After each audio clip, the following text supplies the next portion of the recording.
자, 여러분들 이제 9월 모평 보고 나면 곧 수시 원서 접수해야 되고요. 그렇죠? 자기소개서를 어떻게 써야 될지 아직도 정하지 못하거나 막막한 학생들도 물론 있을 거예요. 그런 학생들에게 선생님이 잠깐 도움을 주기 위해서 가이드 영상을 찍고 있습니다.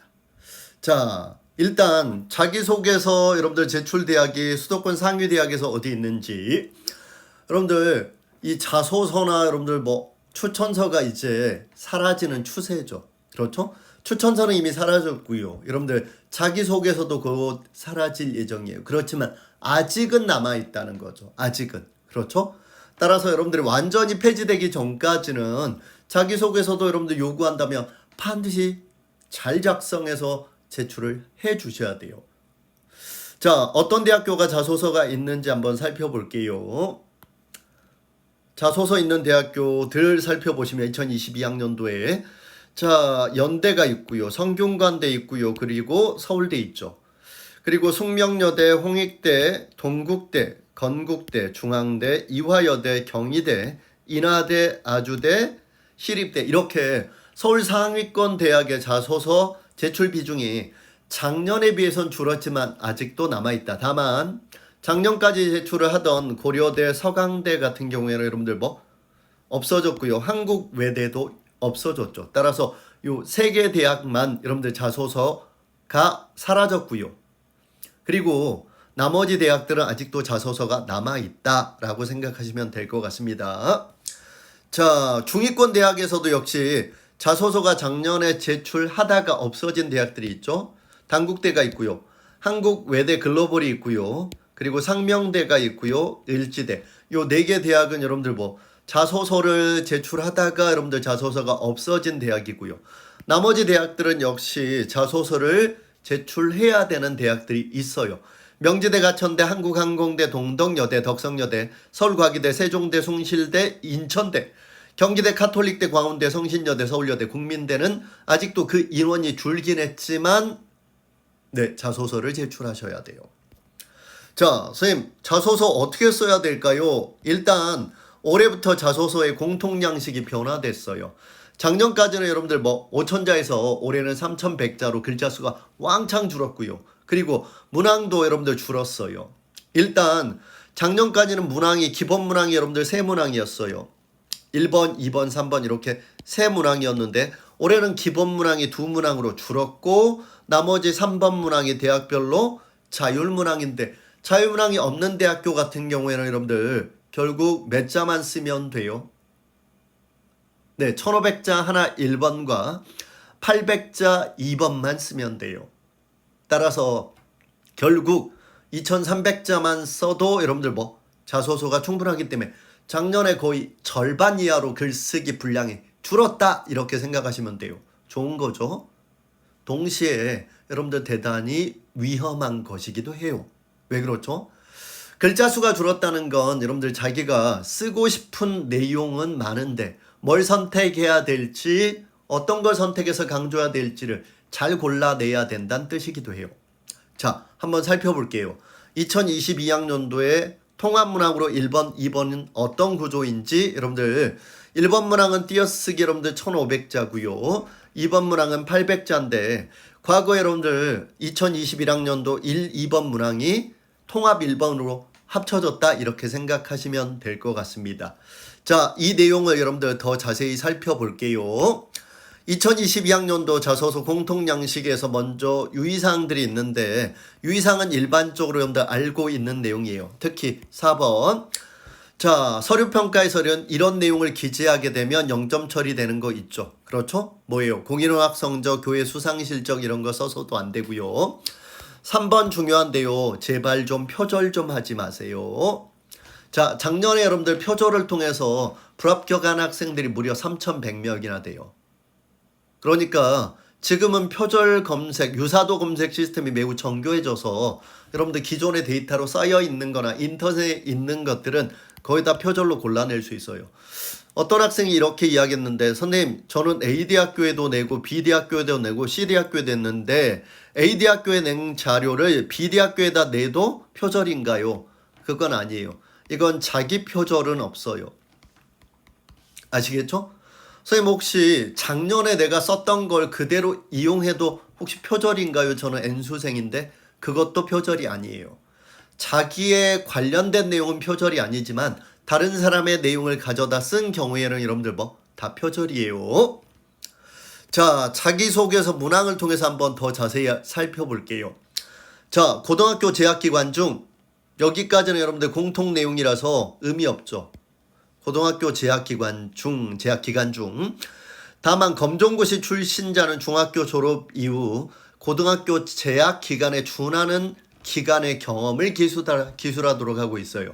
대부분의 학생들은 여러분들 학교를 다녔다면 고등학교 재학기간 중에 사례로 한정되겠죠.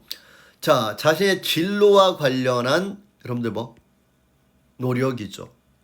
진로와 관련해서 어떤 노력을 했는지 반드시 여러분들 뭐 조건은 진로와 관련돼야 되고요.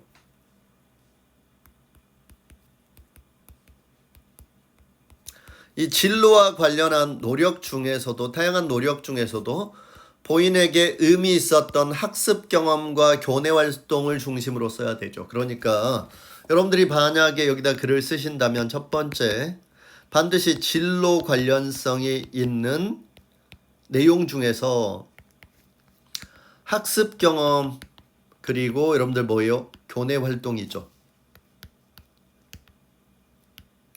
그런데 이 진로 관련성이 반드시 본인에게 뭐가 있어야 되죠?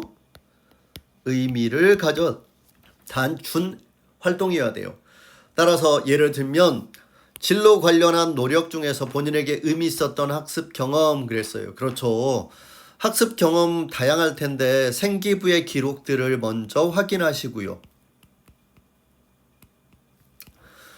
이 생기부의 기록들을 확인하신 다음에 다양한 학습 경험 중에서 진로 관련성이 있는 내용들만 밑줄을 쭉 치신 다음에 그 중에서 가장 자신에게 의미가 있었다. 어떤 의미가 있었는지를 같이 서술하시면 될 것 같아요.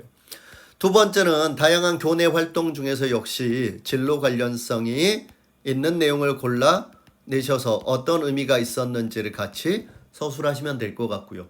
두 중에 하나를 선택하는 게 아니라 1500자이기 때문에 선생님 생각에는 학습 경험 하나, 교내 활동 하나를 보통 750자 내외로 구성하시면 대단히 멋진 자기소개서 구성이 될 것 같아요. 이번 공통 문항인데 고교 재학 기간 중 당연한 거죠. 타인과 공동체를 위해 노력한 경험과 써야 될 거 타인과 공동체를 위해서 뭐 노력했던 경험 그리고 이를 통해서 뭐 배운 점을 써야 돼요. 그렇죠. 자, 반드시 여러분들 뭐 일단 경험을 골라내셔야 되는데요. 어떤 경험이냐면 첫 번째 타인이나 또는 무슨 체를 위해서 공동체를 위해서 노력했던 일이 있는지를 찾아내셔야 돼요. 어디서요? 네, 생기부 기록에서요. 반드시 생기부에 이런 내용이 기록되어 있을 거고요. 이런 내용 중에서 배운 점들은 여러분들 뭐 기록이 안 돼 있겠죠. 따라서 강조해야 될 부분은 이를 통해서 무엇을 배웠는지를 강조하시면 될 것 같아요. 자, 세 번째는 여러분들 대학별로 지원 동기 진로 계획 이런 내용들이 나와 있으니까 학교마다 맞춰보시면 되고 서울대 같은 경우에는 학교마다 특성이 다르긴 하지만 서울대는 여러분들 뭐죠? 네, 자기가 읽었던 독서 기록을 기록하게 되어 있죠. 학생들이 보통 서울대생이 가장 많이 읽은 독서 목록 이런 걸 찾거나 대단히 어려운 책을 읽었다고 강조하기 쉬운데요. 그러지 마시고요. 독서 기록은 반드시 의미를 강조하실 수 있어야 돼요. 이 책이 나에게 어떤 의미가 있는 책인지 그리고 이 책을 읽고 나서 나에게 어떤 변화가 왔는지 의미 없는 책이라면 서술의 의미가 아무것도 없겠죠. 따라서 쉬운 책이고 누구나 아는 책이라 할지라도 여러분들 뭐 이 책을 통해서 내가 뭐 나를 변화시켰다 또는 나에게 무엇인가를 주었다라는 배우고 느낀 점이 있다면 그걸 중심으로 쓰시면 돼요. 예를 들면 어떤 게 있을까요? 가장 쉬운 책. 예를 들면 선생님이 이런 걸 쓸 수 있는데 어떤 학생이 선생님 혹시 만화책도 될까요? 라고 물어본 학생이 있었어요.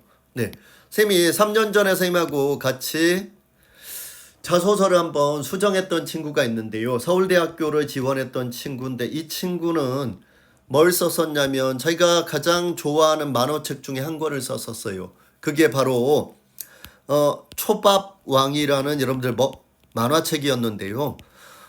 너에게 이 책이 왜 의미가 있니? 그랬더니 주인공 쇼타라는 아이가 있는데 수많은 봤더니 엄청난 경쟁자들과 경쟁을 하면서 성장해가는 모습이 마치 자기가 학교에서 1학년 때는 별로 못했지만 3학년 때 서울대를 지원하게 된 성장하는 모습과 유사했다라고 하면서 여러분들 나는 이 책을 꼭 쓰고 싶다고 해서 쓰라고 했고 결국 좋은 결과로 합격을 했습니다. 따라서 책은 어렵고 힘든 책이 아니라 자신에게 의미 있고 자신을 변화시킨 책, 무엇을 얻어낸 책을 쓴다는 게 매우 중요하다라고 생각하시면 될 것 같습니다. 자, 여기까지 2022학년도 변화된 자소서의 항목과 어떻게 써야 될지에 대한 팁을 여러분들 함께 살펴보셨습니다. 여러분들 꼭 좋은 결과로 자소서 쉽게 쓰고 반드시 꼭 합격하시기 바랍니다. 네, 지금까지 변준환 선생님이었습니다. 안녕.